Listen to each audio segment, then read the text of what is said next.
আল্লাহর কাছে সাহায্য চাওয়ার নমুনা দেখুন। ইব্রাহিম আলাইহিস সালামকে যখন আগুনে ভালানো হচ্ছে, হযরত জিবরাইল বলেছেন, ও ইব্রাহিম, আগুনে পুড়ে ছাই হয়ে যাবা, আমার কাছে সাহায্য চাও, আমি তোমারে বাঁচাই দেব আগুন থেকে। ইব্রাহিম আলাইহিস সালাম সাহায্য চাইছিলেন নাকি জিবরাইলের কাছে? চেয়েছেন? তিনি সাহায্য চান নাই, বরং তিনি বলেছেন, জিবরাইল, তোমার কাছে সাহায্য আমি কেন চাইব? আমি তো এমন কোন অন্ধ খোদার ইবাদত করি না যে আল্লাহ তার নিজের চোখে তার বান্দার দুঃখ দুর্দশা না দেখেন। আমি আগুনে পড়লে, আগুনে পুড়ে যদি ছাই হয়ে যায়, এতে যদি আমার আল্লাহ খুশি হন, আমার আল্লাহরে খুশি করার জন্য 1000 বার পড়তে রাজি আছি।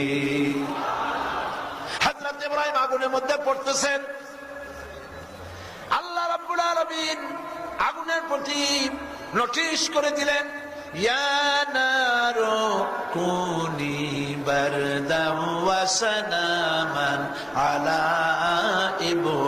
ইব্রাহিম। পড়েন, ইয়া নারু কুনি বারদাম ওয়া সালামান আলা ইব্রাহিম। আগুন আমার ইব্রাহিমের জন্য শান্তিদায়ক ঠান্ডা হয়ে যা। কার হুকুম? এখন আর জ্বালাইতে পারবে আগুনে? ক্ষমতা আছে?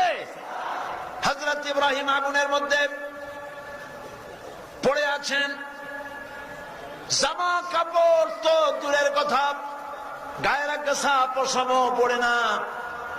আর নমরুদ তার রাজপ্রাসাদের ছাদের উপরে বসে এই দৃশ্য দেখে সে বলতেছে, আগুন রে, তোর হলো কি? আমার দুশ্মনটারে কেন জ্বালাইতে পারিস না? তোর দাহ্য শক্তি, জ্বালানো ক্ষমতা কমে গেল নাকি? আগুনের ভিতর থেকে মানুষের মতো আওয়াজ এলো। আগুন ডাক দিয়া বলতেছে, নমরুদ রে, আমার জ্বালানো ক্ষমতা আছে কি নাই যদি প্রমাণ করতে চাও, তুমি নিজে আসো। তোমারে শুদ্ধা তামাম দুনিয়ার মানুষ, তামাম দুনিয়া জ্বালাই দিতে পারি, ইব্রাহিমের এক গাছা পশম জ্বালাইতে পারি না।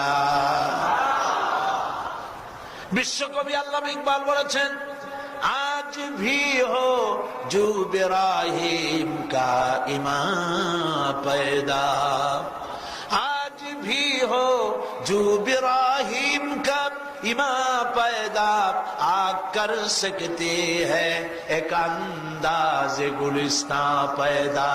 ইব্রাহিমের ইমান যদি আজও কোথাও হয় বিদ্যমান, করতে পারে অগ্নিকুণ্ডে খুবসুরত এক গুলিস্তান। আজও যদি ইব্রাহিমের ইমান তোমাদের মধ্যে